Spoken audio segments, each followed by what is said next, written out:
Nous avons ici un petit pied de ciboulette placé en serre par une température de plus ou moins 10 degrés par jour.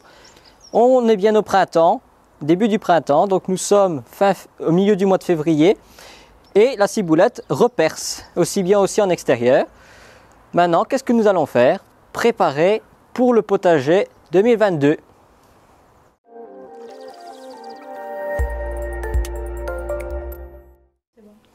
Bonjour à tous, ravi de vous retrouver dans cette nouvelle vidéo qui va être consacrée donc au semis que vous pouvez commencer à faire durant le mois de février. Alors bien sûr, je suis sûr que vous êtes impatients de pouvoir débuter tous vos semis. Vous en avez peut-être déjà préparé dans vos intérieurs, mais vous avez peut-être déjà rencontré un certain problème qui est très récurrent en ce moment. Donc ici, je vais vous montrer l'exemple concret. Voici une petite motte pressée. Waouh! On dirait comme au marché. Et bien pourtant, elles sont faites maison. Je vais vous montrer après comment on procède pour faire la petite motte pressée. Mais ici, on peut voir au centre se trouve une petite laitue prête à repiquer, entre guillemets, parce que là, il n'y a que les deux feuilles, les deux cotylédons. Elle doit seulement se développer encore. Mais on peut voir que les deux cotylédons sont quand même assez distancés de la motte par une longue tige blanche. C'est causé par quoi? C'est tout simple, j'ai fait la même erreur que vous, c'est-à-dire que je les ai mis contre une fenêtre dans la maison, près du chauffage, je les ai arrosées bien sûr, elles ont germé, mais je n'ai pas été assez rapide et je ne les ai pas sorties assez vite. Du coup, elles ont eu trop chaud, elles ont cherché la lumière et la chaleur, et c'est ce qui s'est passé. C'est rattrapable, si vous avez des tiges comme ça, là c'est pas rattrapable, dans ce cas-ci c'est encore rattrapable. Donc, qu'est-ce que j'ai fait ensuite? Une fois que vous avez ceci, je vais vous montrer, ce sera plus simple. Ici, vous avez le trou et au milieu, vous avez le germe qui est sorti, mais la graine est encore présente. Les feuilles ne sont pas encore apparentes. Une fois que vous avez ça, vous les placez en serre froide ou dans une couche. Alors pourquoi? Le fait de les sortir dès qu'elles sont sorties de leurs graines, ça va permettre de ralentir leur croissance. Et ça, c'est le plus important pour éviter justement qu'elles ne filent. Ensuite, ce sont des légumes qui aiment bien les températures fraîches. Donc, il n'y a pas de souci, en serre ou en couche, aucun problème, elles vont tenir. Le plus important ici, c'est qu'elles se compactent et qu'elles forment leur feuillage sur le pied central. Et pour ce faire, il faut bien aérer, arroser de façon régulière, mais sans plus, parce que comme il ne fait pas assez chaud, elles ne consomment pas beaucoup d'eau. Et beaucoup de lumière, et beaucoup pas d'obscurité, mais beaucoup d'éclaircies pour qu'elles puissent justement se compacter. Maintenant qu'on a vu la petite erreur que beaucoup de gens font et comment rattraper, nous allons maintenant vous montrer comment faire une motte pressée. Alors c'est parti, atelier semis. Ici nous avons un tamis dans lequel j'ai placé du terreau brut. Alors ce terreau, ça peut être différents types de terreau. Ça peut être du terreau semi-bouturage ou du terreau universel. La seule condition, c'est qu'il soit assez lourd pour pouvoir se maintenir en place. Bien sûr, on va l'humidifier après. Donc ici, j'ai préparé le terreau brut. On le passe au tamis pour pouvoir enlever toutes les impuretés et les morceaux qui sont trop grossiers, qui risqueraient de casser nos petites mottes. Et au moins, on aura un substrat très régulier. Voilà, on peut voir ici, on récupère toutes les fibres de coco éventuelles, tous les morceaux qui ne sont pas assez décomposés ou les petites mottes qu'on peut éventuellement encore casser pour récupérer un maximum.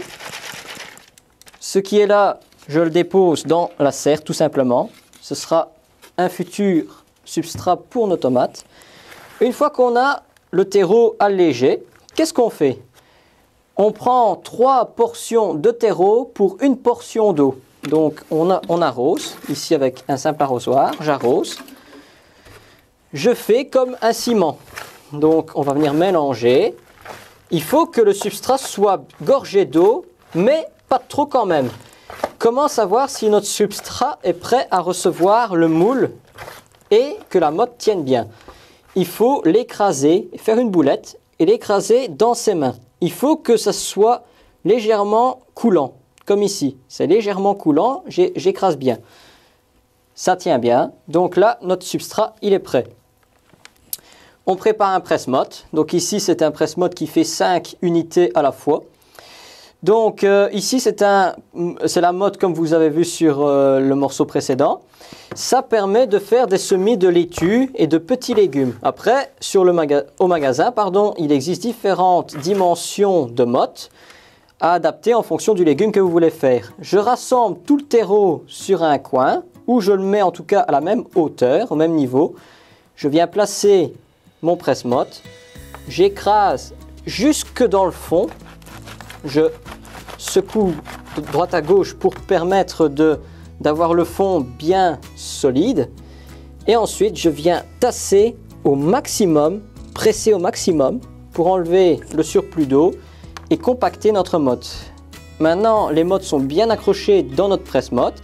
Qu'est-ce qu'on fait? On vient le placer ici, je le dépose là, mais ça peut être sur une autre terrine déjà prête, et on vient presser et soulever l'autre partie. Et voilà, nous avons nos futures mottes qui sont prêtes à accueillir nos futurs légumes. Donc, une fois que vous avez trouvé la bonne proportion terreau et eau, c'est un vrai jeu d'enfant, vous avez gagné beaucoup de temps. Bien sûr, vous aurez les mains sales comme ici, mais le principal, c'est que vous aurez des légumes avec très peu d'achats au niveau de pot. Ça permet de gagner de la place, gagner en écologie au niveau des pots en plastique qu'on n'utilise plus à ce moment-là. Et donc, maintenant, qu'est-ce qu'on va faire? Je vais vous montrer, avant de nous quitter, je vais vous montrer les semis de laitue à couper que nous avions semés dans la serre au mois de janvier.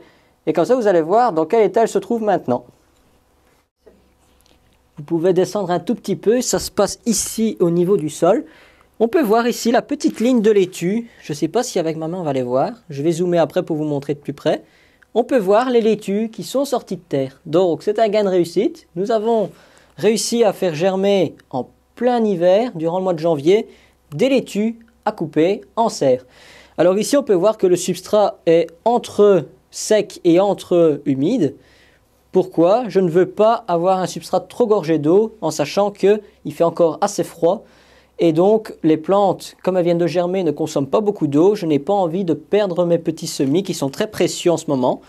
Donc ici, la ligne est prête. Qu'est-ce qu'on va faire maintenant? Laisser pousser. Et d'ici un bon mois, un mois et demi, on pourra consommer de la laitue dès le début du printemps. En attendant que nos mottes que nous avons faites avec les légumes puissent pousser. Donc voilà, j'espère que cette petite vidéo vous aura plu. N'hésitez pas à nous laisser des commentaires et on se retrouvera très bientôt pour une nouvelle vidéo. Et n'oubliez pas, le jardinage n'est pas une corvée, mais un retour aux sources.